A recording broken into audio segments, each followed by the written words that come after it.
네, 첫 번째로 진단평가의 개념에 대해서 알아보도록 하겠습니다. 먼저 진단평가 관련 용어를 살펴볼게요. 진단은 어떤 상태의 특성과 원인을 파악하는 과정입니다. 검사는 개인의 특성이나 속성을 체계적인 관찰을 통해 추정할 목적으로 사용되는 도구고요. 행동표본을 알아보기 위해 사전에 정해진 규칙이나 절차에 따라 실시하고 채점하며 해석하는 것을 말합니다. 사정은 양적뿐만 아니라 질적인 특성을 파악하는 것이고요.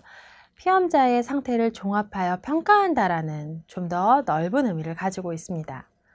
측정은 인간의 행동이나 사물, 사건의 증거를 수집해서 이를 수로 표시하는 것인데요. 우리 양화된 자료로 말하는 거죠.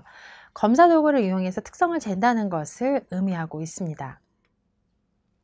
평가는 어떤 특성이나 활동, 프로그램 등이 얼마나 바람직하고 능률적이며 가치 있는가를 판단하는 체계적인 과정입니다. 프로그램이나 어떤 처치를 시행하고 난 이후에 그 효과를 측정한다는 의미를 내포하고 있고요. 양적, 질적 특성을 파악한 이후에 가치 판단을 통해서 미래 방향을 설정해 주는 것입니다. 따라서 평가에서는 이런 가치 판단이라는 개념이 들어가 있다고 보시면 되겠습니다. 판별은 아동이 지닌 이상성 혹은 교육상의 현저한 문제성을 파악하기 위한 선별 및 평가 활동을 통해서 개인의 능력이나 심리적 특성이 같은 사람을 구분하는 진단 활동입니다. 진단평가 관련된 용어의 예를 적용시켜서 설명을 한다면요.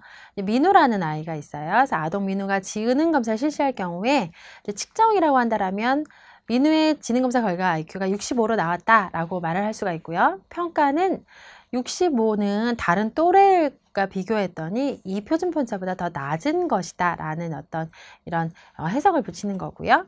사정은 IQ 65는 지적장애 한 가지 필수 조건이므로 적응행동검사와 교사 관찰, 학부모 면담 등을 통해서 아동이 지적장애인지 아닌지 평가하는 절차를 거친다라고 해서 좀 더 포괄적인 입장에서 살펴보는 것을 의미할 수가 있고요.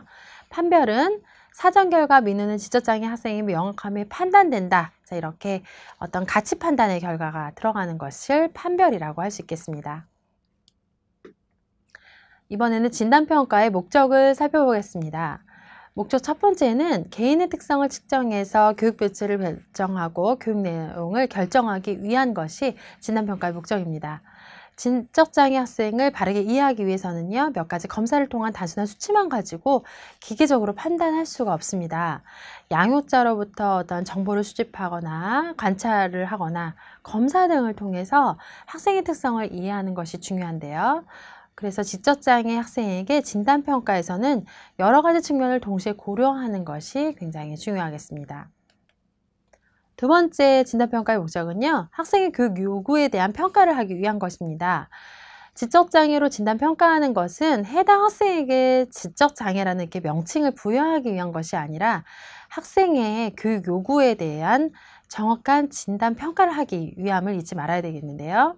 진단평가는 학생의 교육적 요구를 평가해서 그에 부응하는 교육 계획을 수집하는 과정이 되어야 된다라고, 그리고 학습을 촉진하는 과정이 되어야 되는 것을 강조했습니다. 세 번째는 학생의 진단평가 자료는 통합되어 사용하기 위한 것이라는 것인데요. 다시 이야기하면 진단평가를 통해 얻어지는 다양한 자료들은 수집된 이후에 분리된 자료로서 활용되기보다는 특정 학생에 대한 이해하기 위한 어떤 통합된 자료로 사용이 되어야 되고요. 진단평가에 관계한 의사나 의료 전문가, 임상심리학자와 하시학 심리 전문가, 사회복지사, 교사, 학습 전문가, 부모 등 이런 전문가들이 상호작용해서 학생에 대한 어떤 폭넓은 이해를 얻기 위해서 필요한 것이고요. 자료들을 효과적으로 통합해서 학생의 요구에 부응하는 교육계획을 수립하고 피드백을 하는데 이 진단평가 자료가 사용되어야 합니다.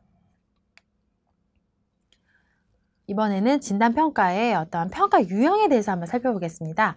평가는 형식적 평가가 있는데요. 형식적 평가는 규준 참